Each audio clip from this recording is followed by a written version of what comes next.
Hi friends, welcome to my channel.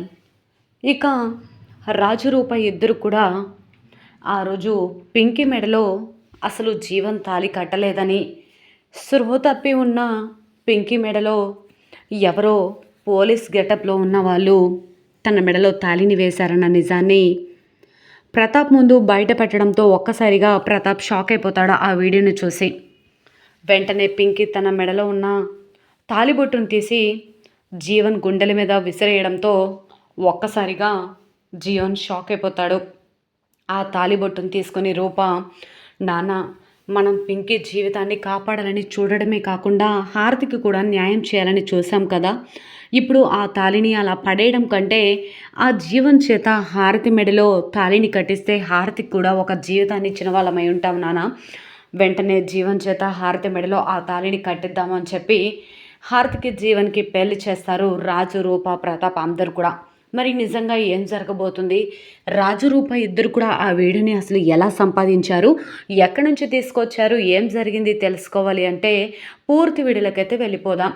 పూర్తి వీడియోని చూసే ముందు మొదటిసారిగా నా ఛానల్ని చూస్తున్నట్లయితే సబ్స్క్రైబ్ చేసి పక్కనే ఉన్న గంట సింబల్ని కూడా యాక్టివేట్ చేసుకోండి. అలా చేయడం వల్ల నేను పెట్టే ప్రతి ఒక్క వీడియో అప్డేట్ అనేది మీ వరకు ఈజీగా వచ్చేస్తుంది. ఇక లేట్ చేయకుండా పూర్తి వీడియోలోకి అయితే వెళ్ళిపోదాం. ఇక జీవన్ అందరినీ కూడా చూసి, ఏంటి అందరూ కొంపలు అంటుకుపోయిన వాళ్ళలా అలా నించున్నారు, ఏమైంది ఏంటి అని అడుగుతూ ఉంటే పింకీని గట్టిగా పట్టుకుంటారు సింహ అలాగే చంద్ర. అమ్మ పింకీ, నీకు చెప్పాం కదా ఆ జీవన్ గడితో పెట్టుకోవద్దు, ఏది ఏమైనా నిజ నిజాలు బయటపడే వరకు నువ్వు కొంచెం ఓపికగా ఉండాలి పింకీ అనగానే సరేనమ్మా అని చెప్పేసి ఈ విధంగా అంటూ ఉంటుంది పింకీ. రాజు, రూప ఇద్దరు కూడా శ్వేతకి ఫోన్ చేసి ఇంటికి రమ్మని చెప్తారు. వెంటనే శ్వేత ఇంటికి వస్తుంది. శ్వేత రావడంతో జీవనిక, ఏంటి శ్వేత, అమ్మ నాన్ని చూడాలనిపిస్తుందని వెళ్ళావు కదా, మళ్ళీ వచ్చేసావేంటి అనగానే, నువ్వు పిలిచావని శ్వేత రాలేదు, మేము రప్పిస్తే వచ్చింది అనగానే జీవన్ షాక్ అయిపోతాడు. ప్రతాప్ అలాగే విజయాంబిక, దీపక్ అందరికీ కూడా ఏమీ అర్థం కాదు. అందరూ కూడా సైలెంట్గా ఉండిపోతారు. వెంటనే ఏంటి మీరు రమ్మంటే మా శ్వేత రావడం ఏంటి, ఏంటి శ్వేత, వాళ్ళకేమైనా పిచ్చి పట్టిందా ఏంటి, వాళ్ళు అలా మాట్లాడుతున్నారు అనగానే, పిచ్చి పట్టింది మాకు కాదు నీకే అని ఏ విధంగా రూపరాజు వ్యతిరేకంగా జీవని అంటూ ఉంటారు. వెంటనే శ్వేత ఎలా వచ్చావు అనగానే, నేనే తీసుకొచ్చాను అని గోపి వస్తూ ఉంటాడు లోపలికి. గోపిని చూసి పింకీ అలాగే జీవన్ షాక్ అయిపోతారు. ఏంట్రా మళ్ళీ వచ్చావు, ఆ రోజు నిన్ను చంపకుండా వదిలేసి పెద్ద తప్పు చేశాను, మా బెడ్రూమ్లోకి దూరతావా అని చెప్పి అంటూ ఉంటే, అయ్యో బావా, నీ దగ్గర మేము ఆశీర్వాదం తీసుకోవాలని వస్తే నువ్వులా నా కాలర్ పట్టుకోవటం ఏమైనా బాగుందంటావా అని అడుగుతూ ఉంటాడు గోపి. రాజు, రూప ఇద్దరు కూడా ఒకరి ముఖాలు ఒకరు చూసుకుంటూ నవ్వుకుంటూ ఉంటారు. ఏంటి, ఎవరు నీకు బావా, నువ్వు నన్ను బావని పిలుస్తున్నావేంటి, ఏ వరుసతో నన్ను బావని పిలుస్తున్నావురా అనగానే, అయ్యో బావ, నువ్వు నాకు బావ ఎలా అవుతావు, నీ చెల్లెల్ని పెళ్లి చేసుకుంటే నువ్వు నాకు బావే అవుతావు కదా, అందుకే నీ చెల్లెల మెడలో తాలిబొట్టు కట్టాను అనగానే అందరూ ఒక్కసారిగా షాక్ అయిపోతారు. ఏంటి, నువ్వు నా చెల్లెల మెడలో తాళి కట్టావా, నీకేమైనా పిచ్చి పట్టిందా, నువ్వు ప్రేమించిన పింకీ మెడలోనే నేను తాళి కట్టాను అని ఏ విధంగా అంటూ ఉంటాడు జీవన్. అయ్యో నీకు ఇంకా అర్థం కాలేదా?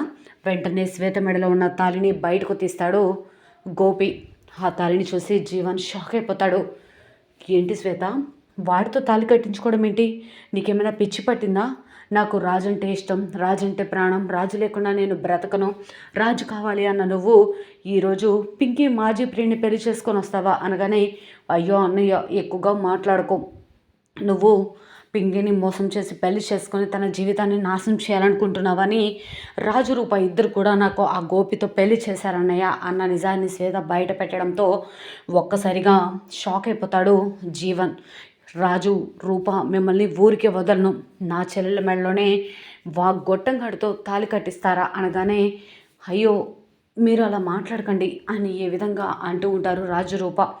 మీరు నా చెల్లెలకి తీరని అన్యాయం చేశారు రూప, ఇప్పటికే నీ మీద నాకు పీకలు తెంచుకునేంత కోపం ఉంది, కట్టలు తెంచుకునేంత కోపం ఉంది. ఆ రోజు పీటల మీద కూర్చున్న నా చెల్లెల్ని లేపి నువ్వు కడుపుతో ఉన్నావన్న నిజాన్ని తెలిసిన నా చెల్లెలు అలా చేతులు కాళ్ళు ఆలోచించకుండా తల దించుకొని వెళ్ళిపోయింది. కానీ నువ్వు మాత్రం రాజుతో కడుపు చేయించుకున్నానని మోసం చేసి రాజుతో సెటిల్ అయిపోయావు. నా చెల్లెలకి అన్యాయం జరిగిపోయింది. ఇవాళ కాకపోతే రేపైనా నా చెల్లెలకి న్యాయం చేయాలని నేను అనుకున్నాను. కానీ నువ్వు మాత్రం ఈ విధంగా డ్రామాలు ఆడుతూ చేస్తావని అనుకోలేదు. నా చెల్లెలి జీవితాన్ని నాశనం చేశారు. మిమ్మల్ని ఊరికే వదిలిపెట్టను అనగానే వెంటనే జీవన్తో ఏంట్రా ఏంటి బెదిరిస్తున్నావా అని రాజు రూప అంటూ ఉంటారు. వెంటనే ప్రతాప్ వచ్చి ఏంటమ్మా మన పింకీ జీవితం ఎలాగూ నాశనం అయిపోయింది. ఆ శ్వేత మెడలో ఈ గోపి చేత మీరు ఎందుకు తాళి కట్టించారా అని రాజుని రూపని అడుగుతూ ఉంటాడు ప్రతాప్. పెద్దయ్య మీకు ఒక నిజం చెప్పాలి అనగానే ఏంటా నిజం అని అంటూ ఉంటాడు ప్రతాప్. నాన్న మీకు తెలియని నిజం ఏంటంటే అసలు ఈ జీవన్ అసలు మన పింకీ మెడలో తాళి కట్టలేదు. ఒకసారి ఈ వీడియో చూడండి అనగానే ప్రతాప్ చేతికి వీడియో ఇచ్చి చూస్తూ ఉంటాడు ప్రతాప్. ఆ వీడియో చూస్తుంటే ఆ వీడియోలో పింకీ స్పృహ తప్పి పడిపోతుంది. స్పృహ తప్పి పడిపోయిన పింకీ మెడలో తాళి వేస్తారు. తర్వాత జీవన్ దండలు మార్చి పింకీని బెదిరించి ఇంటికి తీసుకొచ్చాడు. అంతవరకే తెలుసు. కానీ నిజంగా అసలు పింకీ మెడలో తాళి కట్టాడు అనడానికి ఆధారాలు ఎక్కడా లేవు అని ఈ విధంగా అంటూ ఉండగా ఒక్కసారిగా పింకీ షాక్ అయిపోతుంది. పోలీసుల బారి నుంచి నా జీవితాన్ని కాపాడడానికి నన్ను పెళ్లి చేసుకున్నానని ఏదో వగలిపోయావు కదా. నిజంగా నా మెడలో నువ్వు తాళి కట్టి ఉంటే ఇలా ఎందుకు చేస్తావు? మా అమ్మ నాన్న మా పెద్దమ్మ పెద్దనాన్న అందరి మీద కక్ష తీర్చుకోవడానికి నువ్వు ఇంట్లో అడుగు పెట్టావని రాజుబావ రూపకని విడదీయడానికి ఇదంతా చేస్తున్నావని నాకు ఆ రోజే తెలుసు.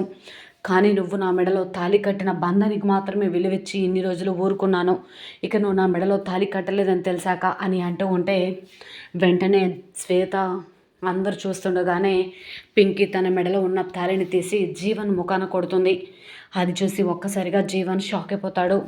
నాన్న మన పింకీ జీవితాన్ని మనం కాపాడుకోవడమే కాదు, జీవన్ వల్ల హారతి తన బిడ్డను కని మోసపోయింది. జీవన్ పెళ్లి చేసుకునేవాడైతే హారతిని ముందే ఎందుకు తల్లించేస్తాడో, హారతిని మోసం చేసి వదిలించుకుందామని చూసి ఉంటాడు. అందుకే హారతి బిడ్డకు దీపక్కే తండ్రి అని చెప్పమన్నా ఆ పిచ్చిది ఎక్కడ జీవన్ వదిలేస్తాడేమో అనే భయంతో ఒప్పుకుంది.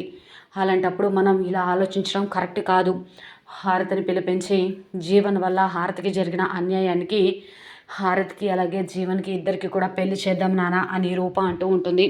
ఆ తాళిని తీసుకొని ఇదిగో జీవన్ హారతి మెడలో తాళిని కట్టు అనగానే హారతి సంతోషపడుతూ ఉంటుంది.